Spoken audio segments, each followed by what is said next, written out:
അൽഹംദുലില്ലാഹിൽ വാഹിദിൽ ഖഹാർ അൽ അസീസിൽ ജബ്ബാർ ഗാഫിരിദ് ദംബി വഖാബിലി തൗബ്.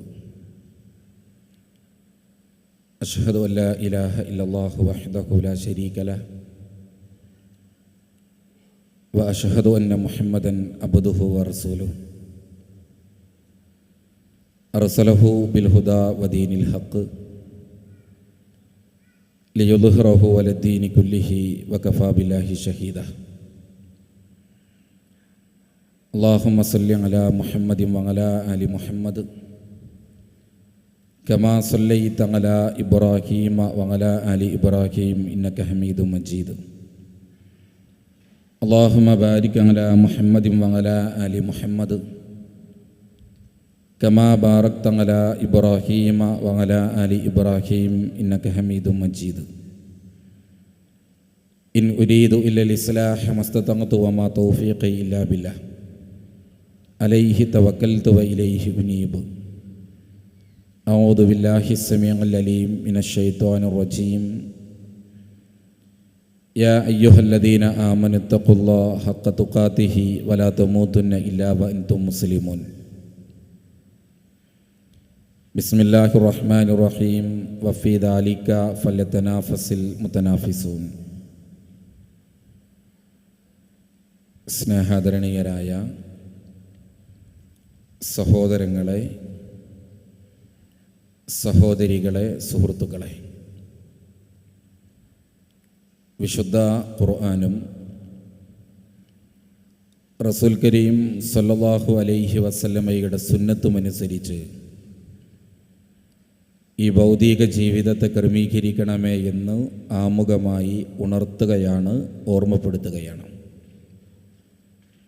ആ നിലക്ക് മുത്തഖീങ്ങളായി ജീവിച്ചു മരിക്കാൻ പടച്ച റബ്ബ് നമുക്കേവർക്കും തൗഫീഖ് നൽകി അനുഗ്രഹിക്കുമാറാവട്ടെ. ISMൻ്റെ സംസ്ഥാന സമിതി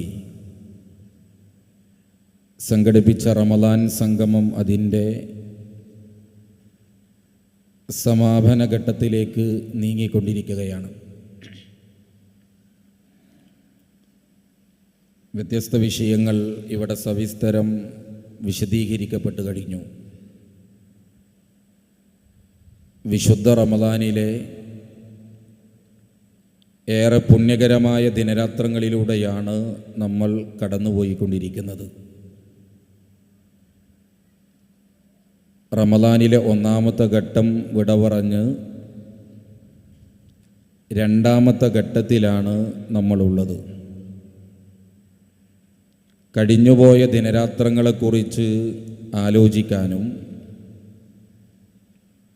വരാനിരിക്കുന്ന പുണ്യകരമായ ദിനരാത്രങ്ങളെ സജീവമായി ഉപയോഗപ്പെടുത്താനും നമുക്ക് സാധിക്കേണ്ടതുണ്ട്.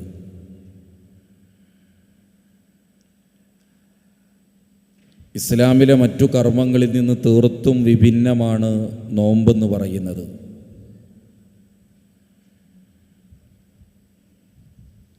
എനിക്ക് വേണ്ടിയാണ്, എൻ്റേതാണ് നോമ്പ് എന്ന് അള്ളാഹു പ്രത്യേകമായി എടുത്തു പറഞ്ഞ ആ നോമ്പ് നോറ്റുകൊണ്ടിരിക്കുന്ന ഒരു ഘട്ടമാണിത്. നോമ്പുകാർക്കായി റയ്യാൻ കവാടം ഒരുക്കി വച്ചിട്ടുണ്ട് എന്നും ആ റയ്യാൻ കവാടത്തിലൂടെ കടന്നു പോകണമെങ്കിൽ ഒരു വിശ്വാസി എത്തിച്ചേരേണ്ട വിധാനം തഖ്വയാണ് എന്നും നമുക്കൊക്കെ അറിയാം. പ്രിയപ്പെട്ടവരെ, ആത്യന്തികമായി നമ്മുടെ നോമ്പും ഇബാദത്തുകളും സൽക്കർമ്മങ്ങളുമൊക്കെ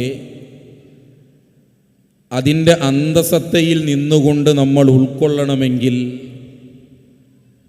സൃഷ്ടാവായ റബ്ബിനെ നമുക്ക് ബോധ്യപ്പെടാൻ സാധിക്കേണ്ടതുണ്ട്. കേവലം മുസ്ലിം നാമധാരികളായതുകൊണ്ട് നമുക്ക് സ്വർഗത്തിൽ പോകാൻ കഴിയില്ല. ഊരിപ്പിടിച്ച വാളുമായി റസൂൽ കരീം സല്ലല്ലാഹു അലൈഹി വസല്ലമയെ കൊലപ്പെടുത്താൻ വേണ്ടി ഇറങ്ങിത്തിരിച്ച ഫാറൂഖ് റളിയല്ലാഹു അൻഹുവിൻ്റെ പേര് ഉമർ എന്നായിരുന്നു.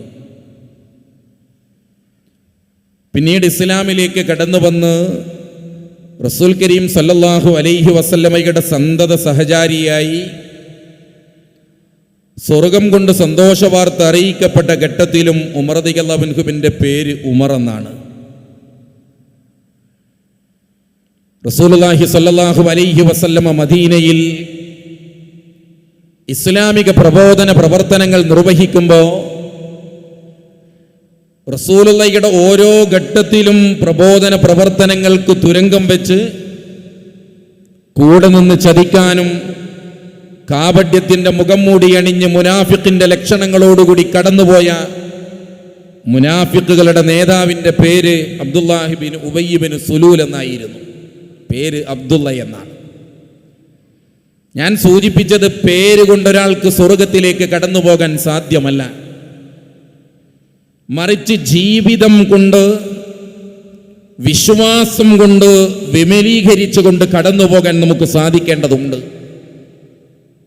എന്തൊക്കെ കഴിവുകളും എന്തൊക്കെ മേന്മകളും ഉണ്ട് എന്ന് നമ്മൾ പറഞ്ഞാലും ശരി, ആകാശങ്ങളിലൂടെ പാറിപ്പറക്കാനും സമുദ്രത്തിൻ്റെ ആഴക്കടലുകളിലൂടെ നീന്തിക്കളിക്കാനും കഴിയുന്ന ശാസ്ത്രീയ കണ്ടുപിടുത്തങ്ങളുടെ തീന്മേശയിൽ കിടന്നുറങ്ങുന്ന ഈ ലോകത്ത് എൻ്റെ താടിയിലെ രോമം നരക്കുമ്പോൾ ആ രോമത്തോട് നരക്കരുതെന്ന് പറയാൻ ഒരധികാരവുമില്ലാത്തവരാണ് നമ്മൾ.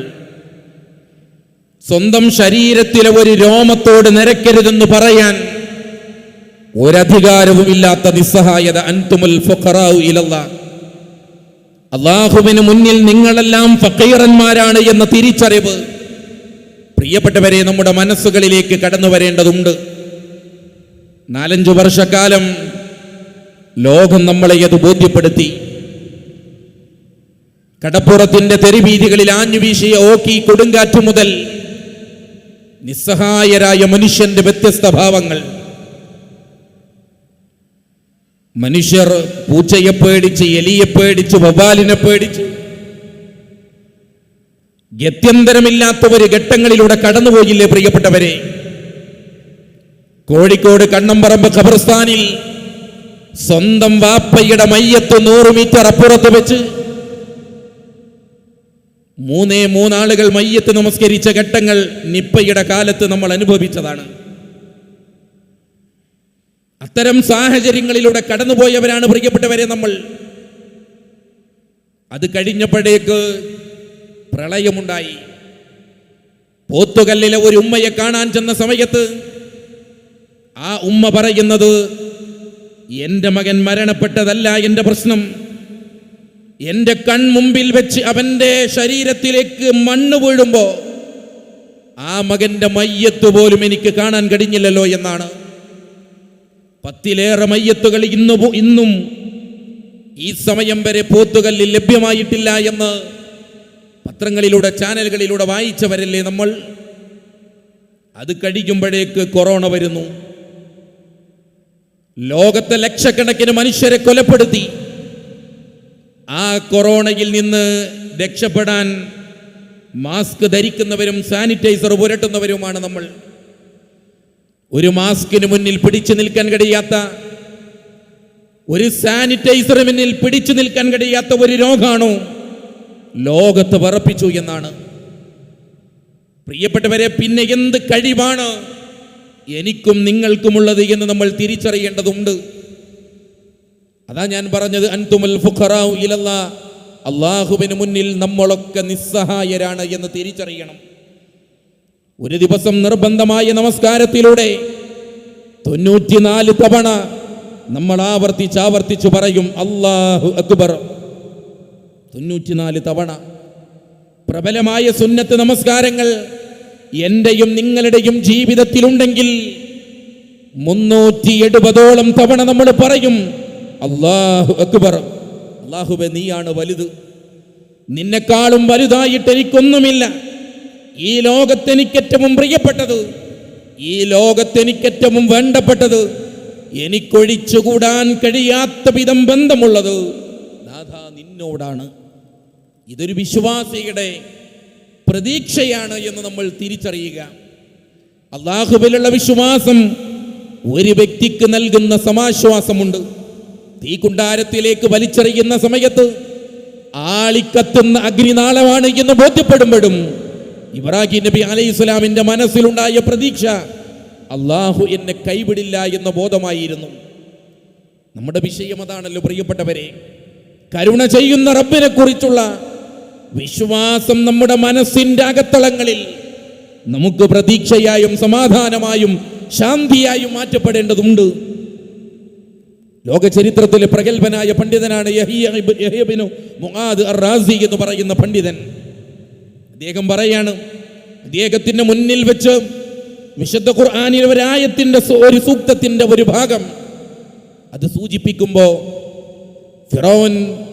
ഫിറൗനിന്റെ മുന്നിലേക്ക് കടന്നു ചെല്ലുന്ന സമയത്ത് മൂസാ നബി അലൈഹി സ്വലാമിനോടുള്ള നിർദ്ദേശം ഖൗലൽ ലയ്യിന, മാന്യമായ മൃദുലമായ വാക്കുകൾ ഫിറൗനിനോട് സംസാരിക്കണമെന്നാണ് അല്ലാഹുവിന്റെ നിർദ്ദേശം. ഈ ആയത്ത് കേൾക്കുന്ന സമയത്ത് അദ്ദേഹം അതാ പൊട്ടിക്കരയുകയാണ്. കരഞ്ഞുകൊണ്ടിരിക്കുന്ന അദ്ദേഹത്തോട് ചോദിക്കുന്നു, നിങ്ങൾ എന്തിനാണ് ഈ ആയത്ത് കേൾക്കുന്ന സമയത്ത് കരയുന്നത്? അദ്ദേഹം പറയാ, ആരാണ് ഫറോവ? ഞാനാണ് റബ്ബ് എന്ന് വാദിച്ച, ഞാനാണ് ഇലാഹി എന്ന് പ്രഖ്യാപിച്ച, ഈ ഭൂമിയിലെ പുഴകൾ ഒഴുകിക്കൊണ്ടിരിക്കുന്നത് എന്റെ നിയന്ത്രണത്തിന് കീഴിലാണെന്ന് വാദിച്ച, ഞാനാണ് റബ്ബെന്ന് പ്രഖ്യാപിച്ച ഫറോവയോട് സംസാരിക്കുന്ന സമയത്ത് മാന്യമായി മൃദുലമായി സംസാരിക്കണമെന്ന് റബ്ബ് പറഞ്ഞെങ്കിൽ ആ റബ്ബിന് ഫറോവയോട് പോലും അങ്ങനെ ദയയും കാരുണ്യവും ഉണ്ടെങ്കിൽ നമ്മോട് പടച്ച റബ്ബിന് എത്രമാത്രം കാരുണ്യമുണ്ടാകുമെന്ന. ഫറോവയോട് പോലും അങ്ങനെ കാരുണ്യമുണ്ടെങ്കിൽ നമ്മുടെ റബ്ബിന് നമ്മളോട് എത്രമാത്രം കാരുണ്യമുണ്ടാകും എന്നാണ് ആ പണ്ഡിതൻ ആ സമയത്ത് ആലോചിച്ചു പോകുന്നത്. പ്രിയപ്പെട്ടവരെ, നമ്മൾ സോഷ്യൽ മീഡിയകളിലൂടെ വ്യത്യസ്ത റീൽസുകൾ കാണുമ്പോൾ നമ്മൾ കാണേണ്ട, നമ്മളറിയേണ്ട ഒരു സംഭവം, ലോകപ്രശസ്തനായ ഒരു ഡോക്ടർ ഹിഷാൻ അഹമ്മദ്, പാകിസ്ഥാനുകാരനായ അറിയപ്പെടുന്ന ഒരു ഡോക്ടറാണ് അദ്ദേഹം തൻ്റെ ആത്മകഥയിൽ തൻ്റെ ജീവിതത്തിലെ ഒരു അനുഭവം അദ്ദേഹം വിശദീകരിക്കുകയാണ്. അദ്ദേഹം യൂറോപ്പിൽ ഡോക്ടർമാരുടെ സമ്മേളനത്തിൽ പങ്കെടുക്കാൻ ഫ്ലൈറ്റിൽ കയറി യാത്ര പുറപ്പെടുന്നു. അദ്ദേഹം പറയുന്നുണ്ട്, 1 വർഷത്തിലേറെ ഞാൻ പഠനം നടത്തി ഗവേഷണം നടത്തി തയ്യാറാക്കിയ പ്രബന്ധം അവതരിപ്പിക്കാനാണ് തെരഞ്ഞെടുക്കപ്പെട്ട ലോകപ്രശസ്തരായ ഡോക്ടർമാരുടെ സമ്മേളനത്തിൽ വെച്ച് യൂറോപ്പിൽ നടക്കുന്ന സമ്മേളനത്തിൽ പങ്കെടുക്കാൻ പുറപ്പെടുകയാണ്.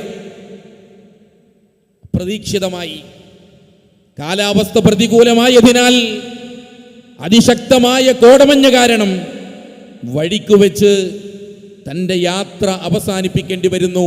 വിമാനം മറ്റൊരു എയർപോർട്ടിൽ ഇറക്കുകയാണ്. വല്ലാത്ത ഒരു സങ്കടം.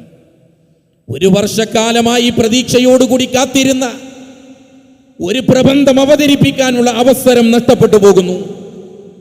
അദ്ദേഹം വിമാന കമ്പനിയോട് പറഞ്ഞ് ഒരു ടാക്സി ഒപ്പിച്ച് യാത്ര മുന്നോട്ട് പോകുന്നു. കാലാവസ്ഥ പ്രതികൂലമായതിനാൽ കൂടുതൽ മുന്നോട്ട് പോകാൻ സാധ്യമല്ലാതാകുന്നു. പാകിസ്ഥാനിലെ കറാച്ചിക്ക് സമീപത്തുള്ള ഒരു സ്ഥലത്ത്, വിജനമായ ഒരു പ്രദേശം, ആരും സഹായിക്കാനില്ലാത്ത ആ ഒരു ഘട്ടത്തിൽ തൻ്റെ പോക്കറ്റിൽ നിന്ന് മൊബൈൽ ഫോൺ എടുത്തു നോക്കുന്നു. റേഞ്ച് ഇല്ലാത്ത ഒരവസ്ഥയിൽ വെറുതെ വിജനമായ ആ പ്രദേശത്തു കൂടി നടക്കുമ്പോൾ അദ്ദേഹം ഒരു കൂരയിൽ എത്തിച്ചേരുന്നു. ആ കൂരയിൽ നിന്ന് അല്ലാ അല്ലാ എന്ന് വിളിച്ചുകൊണ്ട് പ്രാർത്ഥിക്കുന്ന ഒരു വല്ലുമ്മയും കൂടെ കരഞ്ഞുകൊണ്ടിരിക്കുന്ന ഒരു കുട്ടിയുമുണ്ട്. അദ്ദേഹം ആ വീടിൻ്റെ സിറ്റ് ഔട്ടിൽ ഇരുന്നു. വാതിലിൽ മുട്ടി, ആരും തുറക്കുന്നില്ല. ഒരല്പസമയം കഴിഞ്ഞ് ആ വല്ലുമ്മ സിറ്റ് ഔട്ടിലേക്ക് വരുമ്പോൾ ഡോക്ടർ ഹിഷാൻ അഹമ്മദ് ചോദിക്കുന്നുണ്ട്, ഒരു ഗ്ലാസ് വെള്ളം തരുമോ? കുടിക്കാൻ ഒരു ഗ്ലാസ് വെള്ളം കൊടുത്തപ്പോ ആ വെള്ളം കുടിക്കുന്നതിനിടയിൽ ഡോക്ടർ ചോദിക്കുന്നു, ആ കരയുന്ന കുഞ്ഞാരാ? വല്ലുമ്മ പറയുന്നു, അതെൻ്റെ പേരക്കുട്ടിയാണ്. അവൻ്റെ ഉമ്മയും ഉപ്പയും ചെറുപ്പത്തിലെ മരണപ്പെട്ടതാ. അവനെന്തിനാ കരയുന്നത്? ചെറുപ്പം മുതലേ മാറാ രോഗത്തിനടിമയാണവൻ. ആരായിരുന്നു പ്രാർത്ഥിച്ചത്? നിങ്ങളായിരുന്നോ? അതെ, ഞാനായിരുന്നു പ്രാർത്ഥിച്ചത്. എന്താ നിങ്ങളുടെ പ്രാർത്ഥന? അവര് പറയാ, ഈ കുഞ്ഞിനെയും കൊണ്ട് ഞാൻ പോകാത്ത ഹോസ്പിറ്റലുകളില്ല, ഈ കുഞ്ഞിനെയും കൊണ്ട് ഞാൻ കാണാത്ത ഡോക്ടർമാരില്ല. അവസാനം ഇവിടുത്തെ മെഡിക്കൽ കോളേജിൽ ഇവനുമായി ഞാൻ കടന്നു ചെന്നപ്പോ അവസാനമായി ഡോക്ടർ എന്നോട് പറഞ്ഞത്, ഈ ഒരു രോഗത്തിന് നിങ്ങൾക്ക് വല്ല ചികിത്സയും കിട്ടണമെങ്കിൽ തെക്കൻ പാകിസ്ഥാനിൽ ഒരു ഡോക്ടറുണ്ട്, ആ ഡോക്ടറെ കാണുന്നതാണ് നല്ലത്. പക്ഷെ അങ്ങോട്ട് പോകാൻ ഞങ്ങളുടെ കയ്യിൽ പണമില്ല. ആ ഡോക്ടറുടെ പേര് ഇഷാൻ അഹമ്മദ് എന്നാണത്രേ. ഞാൻ അല്ലാഹുവിനോട് പ്രാർത്ഥിക്കുകയാണ്, ആ ഇഷാൻ അഹമ്മദ് എന്ന് പറയുന്ന ഡോക്ടറുടെ അടുത്തേക്ക് എന്റെ പേരക്കുട്ടിയെ എത്തിക്കണേ റബ്ബേ എന്ന് ആവർത്തിച്ച് പ്രാർത്ഥിക്കുന്നു. ആരാ മുന്നിൽ? ഡോക്ടർ ഇഷാൻ അഹമ്മദ്. അദ്ദേഹം പറയുന്നു, നിങ്ങൾ പറയുന്ന ഇഷാൻ അഹമ്മദ് ഞാനാ. എന്നിട്ട് അദ്ദേഹം എഴുതി വെക്കുന്നുണ്ട്, എന്റെ യൂറോപ്പിലേക്കുള്ള യാത്ര നഷ്ടപ്പെടാനും കാലാവസ്ഥ പ്രതികൂലമായി വിമാനം മറ്റൊരു എയർപോർട്ടിൽ ഇറങ്ങാനും ഞാൻ ഈ വീടിന്റെ മുറ്റത്ത് എത്തിച്ചേരാനും കാരണം ആ ഉമ്മയുടെ ഈമാനിന്റെ കരുത്താണ് എന്ന്, ആ ഉമ്മയുടെ പ്രാർത്ഥനയുടെ കരുത്താണ് എന്ന്. കിലോമീറ്ററുകൾക്കപ്പുറത്തുള്ള തെക്കൻ പാകിസ്ഥാനിലെ ഒരു ഡോക്ടർ, പ്രിയപ്പെട്ടവരെ, ആ ഡോക്ടറെ കാണണമെങ്കിൽ നമ്മുടെ കാഴ്ചപ്പാടിൽ പാസ്പോർട്ട് വേണം, വിസ എടുക്കണം, ടിക്കറ്റ് എടുക്കണം, ഫ്ലൈറ്റിൽ കയറണം, അങ്ങനെ എത്തണമെന്ന് ചിന്തിക്കുമ്പോഴാണ് ഒരു പ്രാർത്ഥനയുടെ ബലത്തിൽ തൻ്റെ മുന്നിൽ എത്തിച്ചേരുന്നത്. ആലോചിച്ച് നോക്കൂ നിങ്ങൾ. ഇതാണ് പ്രിയപ്പെട്ടവരെ അള്ളാഹുവിൻ്റെ കാരുണ്യത്തിലും അള്ളാഹു ഉത്തരം നൽകുമെന്ന ഒരു വിശ്വാസിയുടെ ഈമാനികമായ ആർജവം. ആ വിശ്വാസത്തിൽ നമ്മൾ ജീവിക്കണം. ജിദ്ദയിലെ പള്ളിയിൽ ഇശാ നമസ്കാരം കഴിഞ്ഞ് 80 വയസ്സ് പ്രായമുള്ള ഒരു പാകിസ്ഥാനിയായ മനുഷ്യൻ, അദ്ദേഹം കൈകൾ ആകാശത്തിലേക്ക് ഉയർത്തി പ്രാർത്ഥിക്കുകയാണ്. പ്രാർത്ഥിക്കുന്ന സമയത്ത് പൊട്ടിക്കരഞ്ഞ് പ്രാർത്ഥിക്കുമ്പോ പള്ളിയിൽ കടന്നു വന്ന ഒരു അറബി വന്നിട്ട് ചോദിക്കുന്നു, നിങ്ങളുടെ പ്രശ്നം എന്താ? അദ്ദേഹം പറയുന്നു, കടം വാങ്ങി തിരിച്ചു കൊടുക്കേണ്ട അവസാന ഡേറ്റ് നാളെയാണ്. നാളെ എനിക്ക് കടം തിരിച്ചടക്കാൻ കഴിഞ്ഞില്ല എങ്കിൽ എൻ്റെ ഉമ്മയും ഭാര്യയും പെൺമക്കളും അവർ അനാഥരായി മാറും, വീട് ജപ്തി ചെയ്യപ്പെടും. എന്ത് ചെയ്യണമെന്നറിയാതെ ഞാൻ എൻ്റെ റബ്ബിനോടൊരു പരിഹാരം ചോദിച്ചു കൊണ്ടിരിക്കുകയാണ്. ആ അറബി കാറിൽ ചെന്ന് ബ്രീഫ് കേസ് തുറന്ന് അദ്ദേഹത്തിന് ആവശ്യമായ പണമെടുത്ത് കൊണ്ടുവന്ന് ആ സാധുവായ മനുഷ്യന്റെ കൈകളിൽ വെച്ചു കൊടുക്കുന്നു. ശേഷം തൻ്റെ പൈജാമയുടെ പോക്കറ്റിൽ നിന്ന് ഒരു വിസിറ്റിംഗ് കാർഡ് എടുത്ത് കൊടുത്തിട്ട് പറയുന്നു, ഈ വിസിറ്റിംഗ് കാർഡ് നിങ്ങൾ സൂക്ഷിച്ചു വെച്ചോ, ഇനിയും ആവശ്യം വന്നാൽ ഈ നമ്പറിൽ വിളിച്ചാൽ മതി. അങ്ങനെ ഒരു അറബി ഒരു വിസിറ്റിംഗ് കാർഡ് നമ്മൾ എന്താ ചെയ്യുക? ആധാർ കാർഡ് സൂക്ഷിക്കുന്നതിനേക്കാളും വലിയ ഗൗരവത്തോടു കൂടി സൂക്ഷിക്കൂലേ? ആ പാകിസ്ഥാനിയായ 80 വയസ്സുകാരൻ പറഞ്ഞ മറുപടി, എനിക്കങ്ങനെയൊരു വിസിറ്റിംഗ് കാർഡിൻ്റെ ആവശ്യമില്ല. എനിക്കൊരു പ്രതിസന്ധി വന്നു, എനിക്കൊരു പ്രയാസം വന്ന സമയത്ത് ഞാൻ അതിന് പരിഹാരം ചോദിച്ചത് നിങ്ങളോടല്ല, ഞാൻ എൻ്റെ റബ്ബിനോട് ചോദിച്ചപ്പോ എൻ്റെ റബ്ബ് നിങ്ങളിലൂടെ എനിക്കുത്തരം നൽകി. എന്ത്? എൻ്റെ റബ്ബ് നിങ്ങളിലൂടെ എനിക്കുത്തരം നൽകി. നാളെ എനിക്കൊരു പ്രതിസന്ധി വന്നാൽ നാളെയും ഞാൻ എൻ്റെ റബ്ബിനോട് ചോദിക്കും, എൻ്റെ റബ്ബ് എനിക്കുത്തരം നൽകാതിരിക്കില്ല. ഇതാണ് വിശ്വാസത്തിൽ ജീവിക്കൽ. ആ ഒരാത്മീയമായ ബോധത്തിലേക്ക് നമ്മുടെ മനസ്സുകളെ തിരിച്ചുവിടാൻ. അതാണ് അയ്യൂബ് നബി അലൈഹിസ്സലാം 13.5 കൊല്ലമെന്നും 18 കൊല്ലമെന്നും പറയുന്നു. ശരീരത്തിൽ വല്ലാത്ത രോഗം ബാധിച്ച് പ്രയാസം അനുഭവപ്പെട്ട് വീട്ടുകാരും കുടുംബക്കാരും തന്നെ തനിച്ചാക്കി പോകുമ്പോഴും വല്ലാത്തൊരു രോഗ, പക്ഷെ പടച്ചോനെ നീ കരുണ ചെയ്യുമെന്ന്, നീ എന്നെ കൈവിടില്ലെന്ന് എനിക്കറിയാം എന്ന അയ്യൂബ് നബി അലൈഹിസ്സലാമിൻ്റെ പ്രാർത്ഥന. അതാണ് അള്ളാഹുവിൻ്റെ കാരുണ്യത്തിലുള്ള പ്രതീക്ഷ. കല്യാണം കഴിഞ്ഞ് 4 or 5 കൊല്ലം കഴിയുമ്പോഴേക്ക് ചോദിക്കില്ലേ മക്കളായില്ലേ ആർക്കാ പ്രശ്നം? ആണിനോ പെണ്ണിനോ പ്രശ്നമെന്ന് ചിന്തിച്ച് 10, 15, 20 കൊല്ലമാകുമ്പോഴേക്ക് അലോപ്പതി വിട്ട്, ഹോമിയോപ്പതി വിട്ട്, ആയുർവേദം വിട്ട് ഏതെങ്കിലുമൊക്കെ പച്ചമരുന്ന് ഒരു കുഞ്ഞെന്ന സ്വപ്നം പൂർത്തീകരിക്കുമെങ്കിൽ അതും അനുഭവിച്ച് അവസാനം ആരെങ്കിലുമൊക്കെ പറയാം, ഇന്നൊരു ഉസ്താദുണ്ട്, ഏതെങ്കിലും ഒരു മൗലവിയുണ്ട്, അല്ലെങ്കിൽ ഇന്നൊരാളുണ്ട്, അദ്ദേഹം എന്തെങ്കിലുമൊക്കെ ചെയ്തു തരും, എന്തെങ്കിലും സാധ്യതയുണ്ടെന്ന് പറയുമ്പോൾ അങ്ങനെ ചിന്തിക്കുന്നിടത്തേക്ക് ഈ സമുദായത്തിലെ ചിലരെങ്കിലും തെറ്റിദ്ധരിച്ചു പോകുന്ന ഒരു കാലം. പ്രിയപ്പെട്ടവരെ, സക്കരിയ നബി അലൈഹിസ്സലാമിനെ കുറിച്ച് ഖുർആൻ പറഞ്ഞതെന്താ? റബ്ബി ഇന്നി വഹനൽ അളുമു മിന്നി, എൻ്റെ എല്ലുകളൊക്കെ നുരുമ്പിപ്പോകുക, എല്ലുകൾ നുരുമ്പിപ്പോകുന്നു, എനിക്കെഴുന്നേറ്റ് നിൽക്കാൻ സാധ്യമല്ല. വസ്തഅല റഅസു ശൈബ, തലമുടിയൊക്കെ നരച്ചു. വകാനത് ഇംറഅതി ആഖിറ, എൻ്റെ ഭാര്യയെക്കുറിച്ച് ഡോക്ടർമാർ പറയുന്നത് അവൾക്ക് വന്ധ്യതയാണെന്ന്. എന്ന് പറഞ്ഞാൽ എനിക്ക് പ്രായമേറെയായി, എഴുന്നേറ്റ് നടക്കാൻ വയ്യ, തലമുടി നരച്ചു, എനിക്ക് എൻ്റെ ഭാര്യയിലൂടെ മക്കൾ ഉണ്ടാകില്ല, അവൾക്ക് വന്ധ്യതയാണെന്ന് പറയുന്നു. എന്നാലും റബ്ബേ, ഞാൻ നിന്നോട് ചോദിക്കട്ടെ, ഫഹബലി മിൻ ലദുൻക വലിയ, നീ എനിക്കൊരു കുഞ്ഞിനെ തരുമോ? അള്ളാഹു കൊടുത്തില്ലേ യഹിയ നബി അലൈഹിസ്സലാമിനെ? ഇതായിരിക്കണം പ്രിയപ്പെട്ടവരെ നമ്മൾ അല്ലാഹുവിലുള്ള പ്രതീക്ഷ എന്ന് തിരിച്ചറിഞ്ഞുകൊണ്ട് ആ റബ്ബിൻ്റെ കാരുണ്യം, അള്ളാഹുവിൻ്റെ കാരുണ്യം ഉള്ളത് കൊണ്ട് മാത്രമല്ലേ പ്രിയപ്പെട്ടവരെ നമ്മൾ ഈ ജീവിക്കുന്നത്. മഹാനായ ഇബ്രാഹിമിന് അദ്ഹം റഹ്മത്തുള്ള, അദ്ദേഹത്തിൻ്റെ മുന്നിലൂടെ 10-40 കൊല്ലം ജീവിച്ച് പനി വന്ന സമയത്ത്, തലവേദന വന്ന സമയത്ത് നെറ്റിയിലൊരു നനഞ്ഞ തുണി കെട്ടിവെച്ച് നടന്നു പോകുന്ന ഒരു മനുഷ്യൻ. ആ മനുഷ്യനെ കണ്ടപ്പോൾ ഇബ്രാഹിമിന് അദ്ഹം ചോദിക്കുകയാണ്, എന്താ നിങ്ങൾ ഇങ്ങനെ ഒരു തുണിയൊക്കെ കെട്ടി നടക്കുന്നത്? വല്ലാത്ത തലവേദനയാണ്, പനിയാണ്. ഇബ്രാഹിമിന് അദ്ഹം റഹ്മത്തുള്ളാഹി ചോദിക്കുന്നുണ്ട്, നിങ്ങൾ 10-40 കൊല്ലം ജീവിച്ചിട്ട് ഈ ജീവിതത്തിനടക്ക് അള്ളാഹു നിങ്ങളെ മാരകമായ രോഗം കൊണ്ട് പരീക്ഷിച്ചിട്ടുണ്ടോ? അങ്ങനെ ഒരു രോഗമില്ല. ഇത്രയും കാലം ജീവിച്ച് നിങ്ങളുടെ പ്രിയപ്പെട്ടവരുടെ മരണം കൊണ്ട് അള്ളാഹു നിങ്ങളെ പരീക്ഷിച്ചിട്ടുണ്ടോ?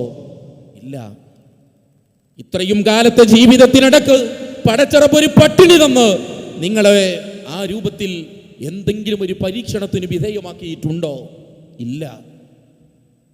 അപ്പൊ ഇബ്രാഹിമിന് അദ്ഹം റഹ്മത്തുള്ളാഹി ചോദിക്കുക, അതിനിടക്കൊരു തലവേദന വന്നപ്പോ ആ തലവേദന നിങ്ങൾക്കൊരു വലിയ പ്രശ്നമായി ആളുകളുടെ മുന്നിൽ തുണി കെട്ടിവെച്ച് അതൊരു ചിഹ്നമായി കൊണ്ടു നടക്കുമ്പോ നിങ്ങൾ ഓർക്കാറുണ്ടോ ഈ 10-40 കൊല്ലം റബ്ബ് ചെയ്തു തന്ന അനുഗ്രഹങ്ങൾക്ക് വല്ല ചിഹ്നവും എൻ്റെ ശരീരത്തിൽ ഉണ്ടാകണമെന്ന്? അവിടെ നമ്മൾ ആലോചിക്കേണ്ടത്, കുടിക്കാനുള്ള വെള്ളം, ശ്വസിക്കാനുള്ള വായു, ജീവിക്കാനുള്ള സൗകര്യം ഒരു ഓഫീസറുടെ മുന്നിലും വരി നിൽക്കാതെ, ഒരു ഉദ്യോഗസ്ഥന്റെയും കാല് പിടിക്കാതെ, ഓരോ ഓഫീസിലും അപേക്ഷ പൂരിപ്പിച്ചു കൊടുക്കാതെ പടച്ച റബ്ബ് നമുക്ക് സംവിധാനിച്ചതാ അല്ലേ പ്രിയപ്പെട്ടവരെ? ആ റബ്ബിന് ശുക്ർ ചെയ്യുന്നിടത്ത്, ആ റബ്ബിന്റെ കാരുണ്യത്തിന് തിരിച്ചു കൊടുക്കുന്നിടത്ത് പലപ്പോഴും അള്ളാഹു നൽകിയ അനുഗ്രഹങ്ങളെപ്പോലും നമ്മൾ വിസ്മരിക്കുന്നു അല്ലേ? ഈ ശ്വസിച്ചു കൊണ്ടിരിക്കുമ്പോൾ ഈ ശ്വാസത്തിൻ്റെ വില നമുക്കറിയില്ല. ഒരപകടത്തിൽപ്പെട്ട് ശ്വാസത്തിന് തടസ്സം സംഭവിച്ച് ഓക്സിജൻ സിലിണ്ടറുകളുടെ പിന്നാലെ ഓടി ആശുപത്രി കിടക്കയിൽ മുകളിൽ ഫാനിന്റെ കറക്കവും പല്ലിയുടെ ചലനങ്ങളും കൊണ്ട് നിസ്സഹായതയോടുകൂടി എഴുന്നേൽക്കാൻ കഴിയാതെ പ്രതിസന്ധി അനുഭവപ്പെടുന്ന സമയത്ത് ആ ഓക്സിജൻ സിലിണ്ടറിലൂടെ ഒന്ന് ശ്വാസം വലിച്ചാൽ നമ്മുടെ ഉള്ളിൻ്റെ ഉള്ളിൽ നിന്ന് നമ്മൾ അറിയാതെ അൽഹംദുലില്ലാ എന്ന് പറയും ഇല്ലേ? മൂത്രമൊഴിക്കുന്ന സമയത്ത് അതിൻ്റെ ഗൗരവം നമ്മൾ അറിയാറില്ല. മൂത്രത്തിന് തടസ്സം സംഭവിച്ച് നാവിയിലെ വേദന സഹിക്കാൻ കഴിയാതെ ആ കട്ടിലിൽ കിടന്ന് പ്രയാസപ്പെട്ട് ഒന്നെഴുന്നേൽക്കണമെങ്കിൽ ഉമ്മയുടെ, ഉപ്പയുടെ, സഹോദരങ്ങളുടെ, മക്കളുടെ സഹായം തേടേണ്ടി വരുന്ന ഘട്ടം.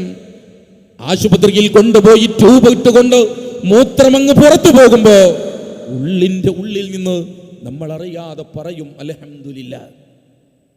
ആലോചിക്കണം പ്രിയപ്പെട്ടവരെ, അള്ളാഹു നമുക്ക് ചെയ്തു തന്ന കാരുണ്യത്തെ എങ്ങനെയാണ് പ്രിയപ്പെട്ടവരെ നമ്മൾ മറക്കുക? ഈ കുറ്റിപ്പുറത്ത് നിന്ന് 4-5 കിലോമീറ്റർ അപ്പുറത്തേക്ക് പോയാൽ ആദവനാട് എന്ന് പറയുന്ന ഒരു പ്രദേശമുണ്ട്. ആ പ്രദേശത്തൊരു കൂരയിൽ ഒരു ഉമ്മയും ഒരു 13 വയസ്സുകാരനുമുണ്ട്. ആ 13 വയസ്സ് പ്രായമുള്ള മകൻ 13 കൊല്ലമായി ജീവിച്ചിട്ട് വായിലൂടെ ഭക്ഷണം കഴിച്ചിട്ടില്ല. വയറ്റിലേക്ക് പമ്പിട്ട് ജ്യൂസ് അടിച്ചു കൊടുക്കുന്നു. വായിലൂടെ ഭക്ഷണം കഴിക്കാൻ അനുവാദമില്ലാത്തവർ ജീവിക്കുന്ന ലോകം. അങ്ങനെ എത്ര വാർത്തകൾ. എനിക്കറിയാം ഒരു സഹോദരന് മലമൂത്ര വിസർജനം വായിലൂടെ. അള്ളാഹു നമ്മളെ കാത്തു രക്ഷിക്കുമാറാവട്ടെ. എന്തൊക്കെ പരീക്ഷണങ്ങൾ. എൻ്റെ കോളേജിൽ ഞാൻ പഠിപ്പിച്ചിരുന്ന ഒരു വിദ്യാർത്ഥി പലപ്പോഴും ക്ലാസ്സിലേക്ക് കടന്നു വരാറുള്ളത് രാവിലെ അരമണിക്കൂറോ 1 മണിക്കൂറോ വൈകിയിട്ടാണ്. വൈകുന്നേരം നേരത്തെയും പോകും. പലപ്പോഴും ക്ലാസ്സിൽ വൈകി വരുന്ന സമയത്ത് കുട്ടികളവൻ വരുമ്പോൾ ചിരിക്കും. കാരണം എന്നും നേരം വൈകി വരുന്ന ഒരാള്, എന്നും നേരത്തെ പോകുന്ന ഒരാള് ആളുകളുടെ മുന്നിൽ അവനൊരു കോമാളിയാകും. ആ കുഞ്ഞിനോട് സംസാരിക്കുമ്പോൾ പ്രിയപ്പെട്ടവരെ, 18 വയസ്സ് പ്രായമുള്ള ഒരു മോൻ, ആ പൊന്നുമോന്റെ ജീവിതം തുടങ്ങുന്നത് 4:30 മണിക്കാണ്. ഉമ്മയെ ഡൈവേഴ്സ് ചെയ്ത് പാരലൈസ്ഡായി തളർന്നു കിടക്കുന്ന ഒരു ഉമ്മ, ആ ഉമ്മക്ക് വേണ്ടി അവൻ ജീവിക്കുന്നു. 4:30 മണി സമയത്ത് അവൻ ന്യൂസ് പേപ്പറുകൾ എടുത്ത് ആ പ്രദേശത്തെ 2000-ഓളം വരുന്ന ന്യൂസ് പേപ്പറുകൾ വ്യത്യസ്ത ബണ്ടിലുകളാക്കി വിതരണം ചെയ്യുന്ന കുട്ടികൾക്ക് തയ്യാറാക്കി കൊടുക്കും. കൂട്ടത്തിൽ 400-ഓളം വരുന്ന പത്രങ്ങൾ അവൻ തന്നെ കൊണ്ടുപോകും. വ്യത്യസ്ത വീടുകളിൽ ചെന്ന് ആ പത്രമിട്ട് തൊട്ടപ്പുറത്തെ ഫാമിൽ ചെന്ന് ആ ഫാമിലെ 20-ലേറെയുള്ള പശുക്കളെ കറന്നുകൊടുത്ത് അവൻ വീട്ടിൽ വന്ന് പ്രിയപ്പെട്ടവരെ ഉമ്മക്ക് ചായ ഉണ്ടാക്കി കൊടുത്ത്, ഉമ്മക്ക് ചായയും ഉമ്മയുടെ 9 മണിക്കുള്ള കഞ്ഞിയും കൊടുത്ത് ഉമ്മയെ കുളിപ്പിച്ചതിന് ശേഷം അവൻ കോളേജിൽ എത്തുമ്പോഴേക്ക് 10 മണി കഴിയും. അവൻ നേരത്തെ പോകുന്നത് 3 മണി 3:15 പോകുന്നത് എന്തിനാ? ആ ഉമ്മക്ക് ഉച്ചഭക്ഷണം കൊടുക്കാനാ. ഉച്ചഭക്ഷണം കഴിഞ്ഞ് വൈകുന്നേരം വളാഞ്ചേരിയിലെ ടെക്സ്റ്റൈൽസിൽ ചെന്ന് രാത്രി പ്രിയപ്പെട്ടവരെ 12 മണി വരെ ആ ടെക്സ്റ്റൈൽസിൽ നിന്ന് വീണ്ടും വീട്ടിൽ വന്ന് ഉമ്മക്ക് വേണ്ടത് ചെയ്തു കൊടുത്ത് 1 മണി 2 മണിയാകുമ്പോൾ കിടന്ന് 4:30 എഴുന്നേൽക്കുന്ന ഒരു കുഞ്ഞ്. ആ കുഞ്ഞിനെ ആലോചിക്കുമ്പോൾ അള്ളാഹു നമുക്ക് നൽകിയ അനുഗ്രഹത്തെ ചിന്തിക്കും നമ്മൾ. അങ്ങനെ എത്ര വാർത്തകൾ. തിരുവനന്തപുരത്ത് RCCയിൽ ചെല്ലുമ്പോൾ നമ്മൾ അറിയാതെ അള്ളാഹിനെ വിളിക്കും. കോഴിക്കോട് മെഡിക്കൽ കോളേജിന്റെ മുന്നിൽ ചെല്ലുമ്പോൾ ആ അടുക്ക് ചാലുകൾ കടന്നു പോകുന്ന ആ കോൺക്രീറ്റ് സ്ലാബിന്റെ മുകളിൽ കിടന്നുറങ്ങുന്ന 100 കണക്കിന് ആളുകൾ. അള്ളാഹു നമുക്ക് നൽകിയ കാരുണ്യം. പ്രിയപ്പെട്ടവരെ, ആ കാരുണ്യത്തെ തിരിച്ചറിയുമ്പോൾ നമ്മൾ അള്ളാഹു നമുക്ക് നൽകിയ ആ ഒരു ദയയും അലിവും നമ്മൾ തിരിച്ചറിയണം. ഞാൻ അവസാനിപ്പിക്കുകയാണ്. നമ്മളെ സംബന്ധിച്ചിടത്തോളം ഇത് മനുഷ്യരിലേക്ക് പകർന്നു കൊടുക്കാൻ, അള്ളാഹു നമ്മളോട് കാരുണ്യം ചെയ്തതുപോലെ മനുഷ്യരിലേക്ക് കാരുണ്യം ചൊരിയാൻ, മനുഷ്യരുടെ പ്രശ്നങ്ങളിൽ ഇടപെടാൻ. പലരും പല പ്രതിസന്ധി, ഇത്തരത്തിലുള്ള ആളുകളൊക്കെ നമുക്കിടയിൽ ജീവിക്കുമ്പോൾ അവരെ കാണേണ്ടവരും അവരുടെ കൈക്ക് പിടിക്കേണ്ടവരും നമ്മളല്ലേ. ഊട്ടിയിലെ ബസ് സ്റ്റാൻഡിലൂടെ യാത്ര ചെയ്യുന്ന സമയത്ത് സ്വാമി നിത്യ ചൈതന്യതയുടെ മുന്നിൽ ചെന്ന് ഒരു യാചകനായ മനുഷ്യൻ, അദ്ദേഹത്തിൻ്റെ തോളിലൊരു സഞ്ചിയുണ്ട്, ഒരു എച്ചിൽ പാത്രവും കയ്യിൽ പിടിച്ച് സ്വാമി നിത്യ ചൈതന്യതയുടെ മുന്നിൽ പോയി പാത്രം ഇങ്ങനെ കാണിച്ചു കൊടുത്തപ്പോൾ നിത്യ ചൈതന്യഗതി തൻ്റെ പോക്കറ്റിൽ നിന്നൊരു 5 രൂപയുടെ കോയിൻ എടുത്ത് ആ പാത്രത്തിലിട്ട് ആ യാചകനെയൊന്ന് കെട്ടിപ്പിടിച്ചെന്നാണ്. ആ യാചകൻ പിന്നീട് പറയുന്നുണ്ട്, അന്നത്തോടെ ഞാൻ യാചന നിർത്തി. എനിക്ക് ഗാന്ധി തലകൾ തന്ന, എനിക്ക് പണം നൽകിയ ആയിരക്കണക്കിന് ആളുകളുണ്ട്, പക്ഷെ അവരൊന്നും എന്നെ പരിഗണിച്ചിട്ടില്ല. നിങ്ങളുടെ